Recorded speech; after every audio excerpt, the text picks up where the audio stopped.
topic for discussion is first aid in extreme heat and cold conditions.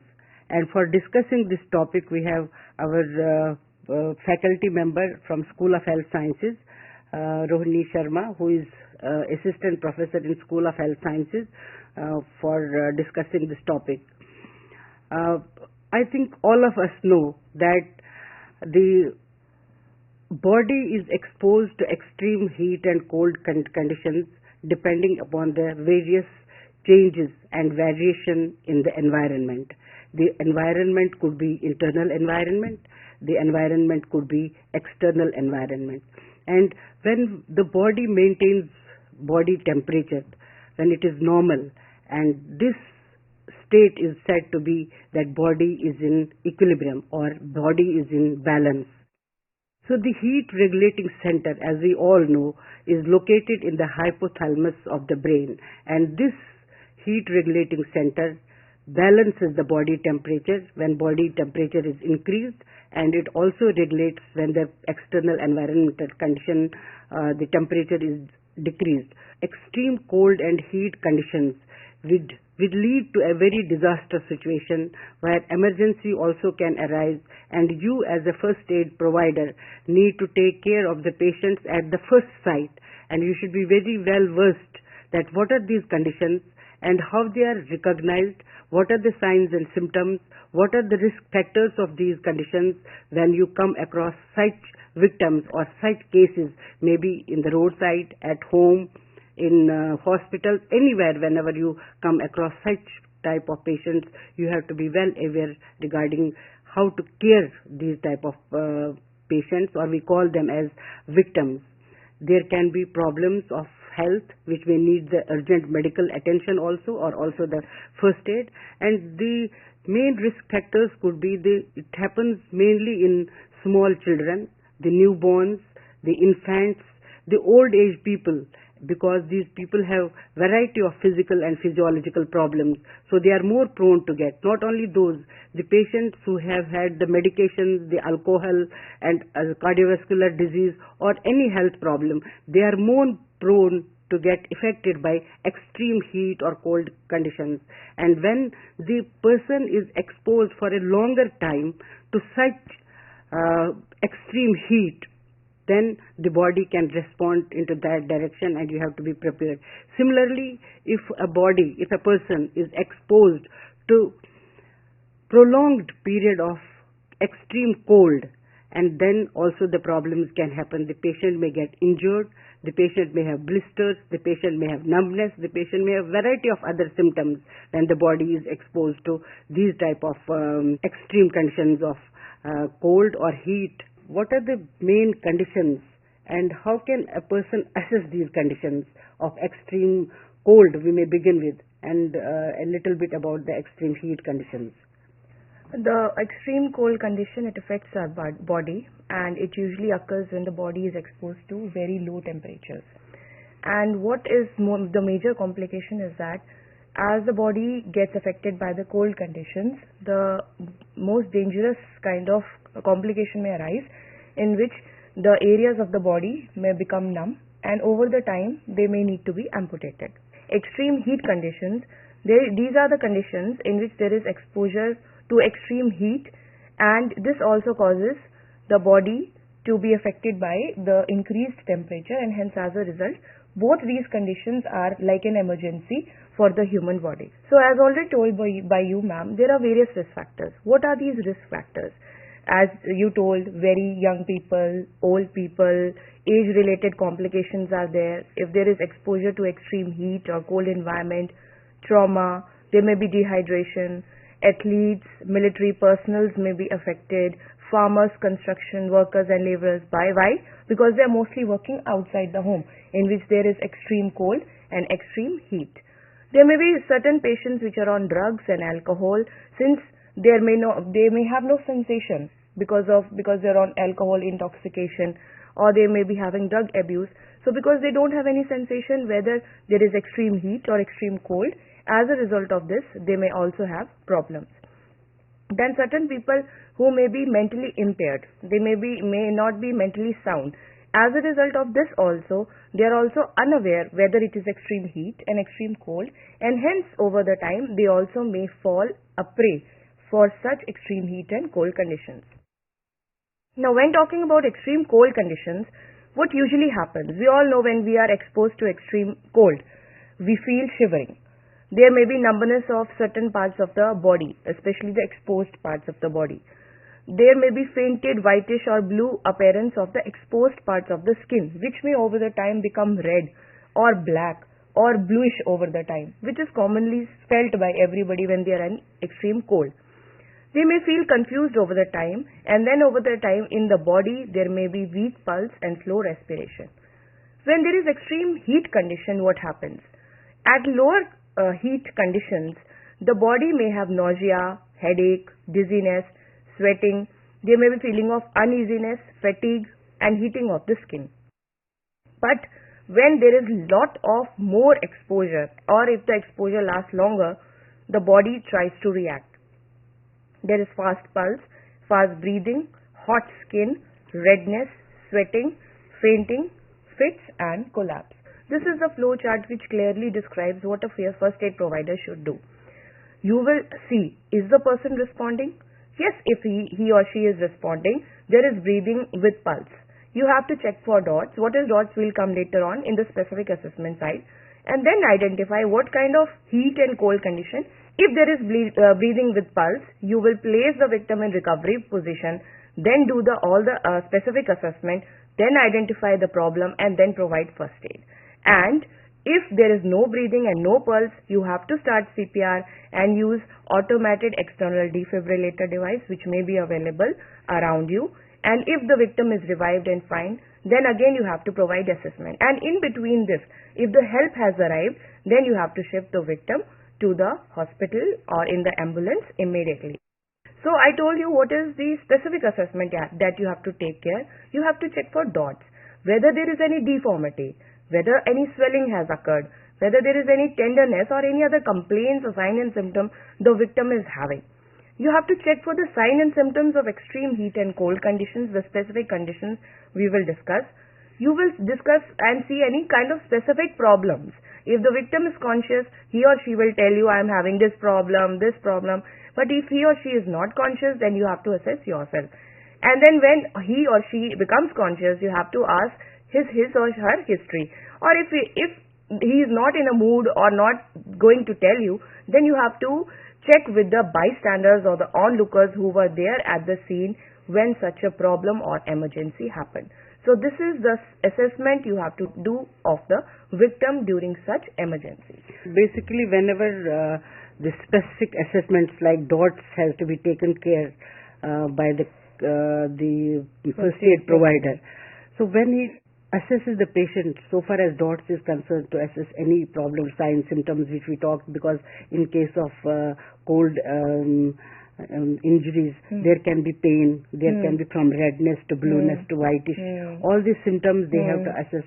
But suppose the patient is unresponsive and the patient is unconscious but he responds, and there are two conditions. One condition is that patient may or may not be conscious, but he responds, and in other conditions the patient does not respond. And here the first aid provider's responsibility is to assess whether this victim needs the resuscitation. Because if he does not assess the need for resuscitation of the casualty or the victim on the site, then the patient is going to have a disaster. He is even going to die. And then if the extremities are in such a condition, if he doesn't stop bleeding, if he doesn't shift him immediately to the hospital, there may be there can be amputation. There can be amputation, because what happens, the whole blood circulation, there is clot formation inside the blood vessels, and they block the blood circulation to all those areas where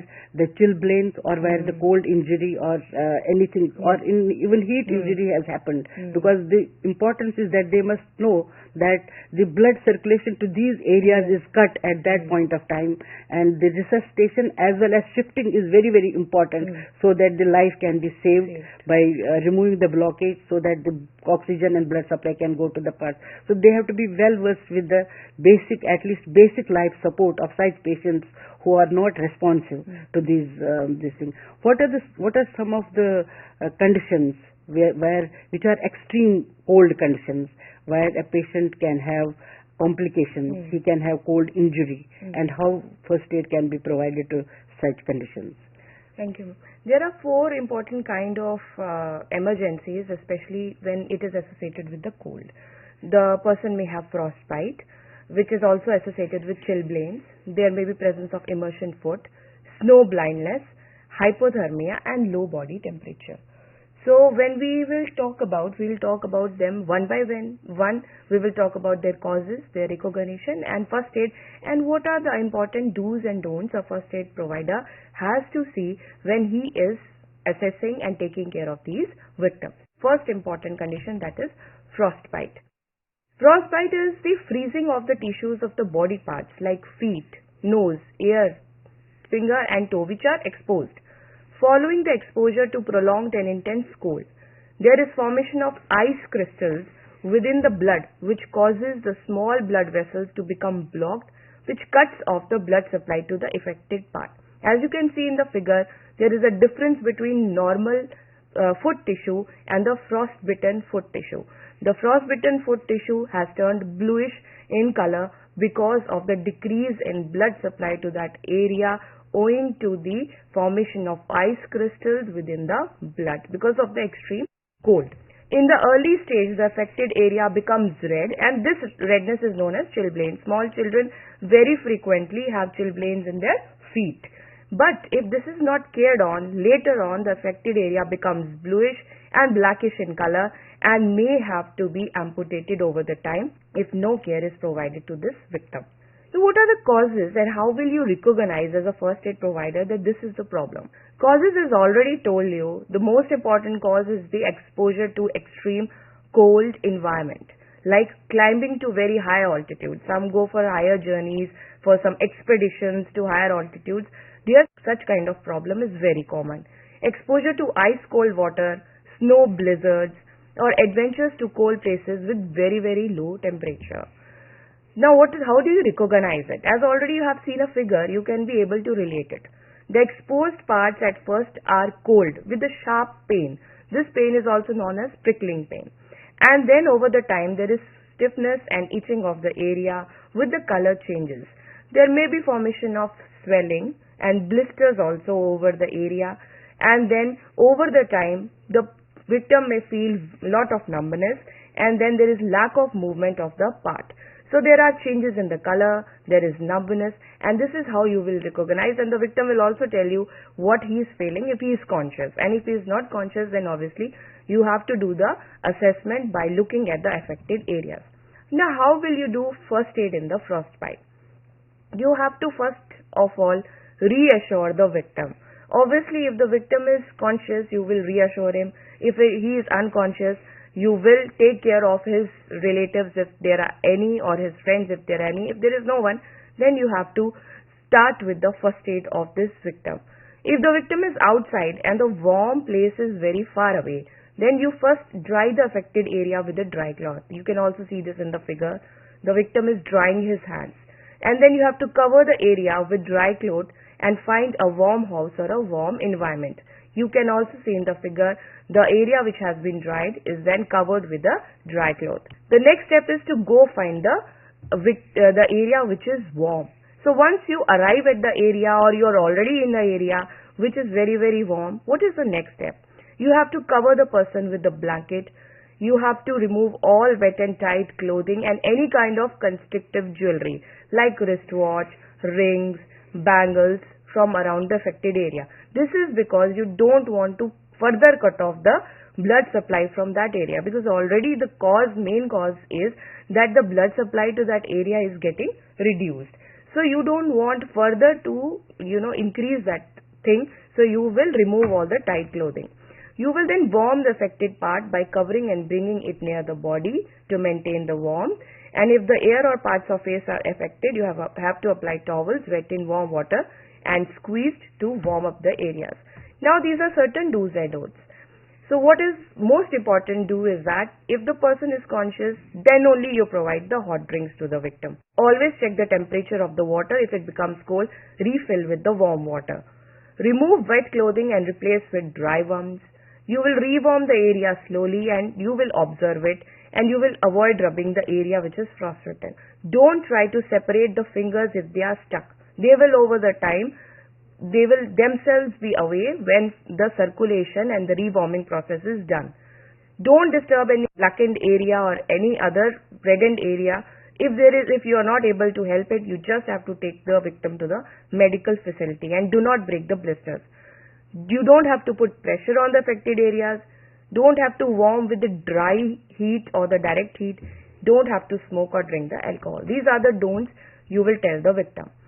The next is the immersion foot. As already the term tells you, immersion foot, that is something which affects the feet. Immersion foot occurs when there is long exposure, that is more than 12 hours, of the feet to wet and cold conditions between temperatures of 30 degree to 60 degree Fahrenheit. You can see the Celsius temperature, and as a result of this cold environment, the water is absorbed by outer layer of the skin, and this causes the immersion foot condition. So what are the causes? There is exposure to cooler climates. Feet may be present in wet socks or in plastic boots. Over the time, there is wet environment causes lot of problems with your feet. The body absorbs that cold, and as a result, the heat of that area is gone. You will hike in the wet, cold environment or in the desert when the socks are filled with sweat. Also, it is common in people who have poor nutrition, dehydration, and inadequate or tight clothing like socks are worn by them. How will you recognize them? You can relate with the figure. Cold, swollen redness of the feet with the blisters. Nails may be blue colored. Skin is blotchy and it peels easily. There is hardness, numbness. Cramps may be present. Itching. Pain when it is exposed to heat and tingling. What is the first aid? What you have to do is that you first of all remove the wet socks, shoes, etc. Then you gently dry that area using a dry towel. You have to soak it in 40 degrees Celsius warm water, not hot water. Elevate the affected part. After the color of the affected area improves, maintain it dry and maintain its warmth, and seek medical help if the situation does not improve. What are the do's and don'ts? Always tell the victim to wear dry socks, dry the affected part properly and immediately, protect the victim from infection, observe the foot regularly, use baby powder in those areas which have been affected. What you have to tell the victim not to do. Don't allow the victim to walk on the affected feet. Don't massage or rub or moisten or expose unnecessary, or don't apply lotions. Don't break the blisters. Do not apply any direct ice or heat. Next is snow blindness. You can clearly see the photograph or the figure, and you can see that when eyes are exposed to glare which is produced by sun or snow for a longer period, there is injury to the eye, and this is known as snow blindness. So the light which is of the sun, ultraviolet radiations which are actually reflected by the snow, go into the eyes of the person and cause the snow blindness. So that is the main cause, and this is very common condition in the higher altitudes or where there is highly reflecting snow fields. Also, other man-made causes are like welding, carbon arc, photographic lamps, desk lamps, etc. So there is intense pain in the eye. The person may not be able to see. This is known as blurred vision, headache, red watery eyes, feeling of like there is a foreign body in the eye. And these symptoms usually come 6 to 12 hours after the episode has occurred. So what do you need to do? Immediately wash the eyes with cold water, cover the eyes with eye pads, do the eye bandaging if you have been taught it in the course it is there. Rest the victim in dark room to limit the light and seek the medical help. So what you have to tell the victim is to remove any contact lens if they are wearing. Dressing and bandage can be removed only on doctor's advice. Wearing dark goggles is also advised, but have to tell the victim not to rub and massage the eye. The last but most important is hypothermia, that is low body temperature, where it is the condition in which the body temperature is less than 35 degrees Celsius or 95 degrees Fahrenheit, which is a normal body temperature. What are the causes is that when you are exposed to extreme cold, like already we talked about foot frostbite, immersion foot conditions are there, snow blindness is there, and if you are again exposed to snow or high altitudes, such low body temperature can frequently occur. The victim may feel cold and shivering, may have confusion, he may be disoriented and he does not know where he is. Drowsiness, he may feel like I want to sleep and all, and then numbness, pale, weak heartbeat and slow respiration. What do you have to do? Assess the victim, move him towards a heated environment, cover him with warm blanket, remove any wet clothes if he is conscious, give warm drinks, monitor vital signs frequently. Over the time he will recover. But if he does not recover and he is not able to maintain his body temperature, you have to directly take him to the medical facility. If you find him outside, that he is not in warm environment, or you're not able to move him to warm environment, you just have to make sure that he stays on a towel, blanket or a warm coat. Just you have to pick him up or you have to slide him to be put on that area so as to protect him. And then cover head and trunk of the body and call for the ambulance. These are the do's and don'ts what you have to do. You can use your own body heat to help the victim by hugging the person, but nothing else has to be done. You may have seen movies in which many other things are done. Please don't do that. The only thing you need to do is just to hug the victim so that your body heat can be transferred to the victim, nothing else. If using hot water bottles, if you're using them, or chemical hot wrap, you have to wrap them in cloth. Don't use them like that over the skin because they might cause burns. Be ready to assess and resuscitate the victim if there is. But what you don't have to do is that do not give alcohol or caffeinated drinks if he is conscious. Don't massage or rub. Don't apply any direct heat, and don't immerse the person in warm water. This is all about the extreme cold conditions and what can be done in extreme cold conditions. So as you can know, there are certain do's and don'ts that you have to do, and it is very important because many people will have many advices to be given at that time, and it is not wanted at that time. You have to take care that such things are avoided which are to be avoided. For first and foremost thing, as ma'am also added, if the victim is not conscious, please resuscitate. If the victim is conscious, ask for his consent to help, and as a result do this. This basically the take-home message in all these cold conditions is very important, that as soon as you as a first aid care provider identify a person who has cold injury, maybe any type, whether he has frostbite, whether he has immersion foot, whether he has other problems what have been discussed, what you have to do is that you have to remove him from that situation. If he is in a cold climatic condition outside or inside, you have to remove him from that side, take him to the warmer side, and then apply the warm clothes. If he has wet clothes, you have to remove them.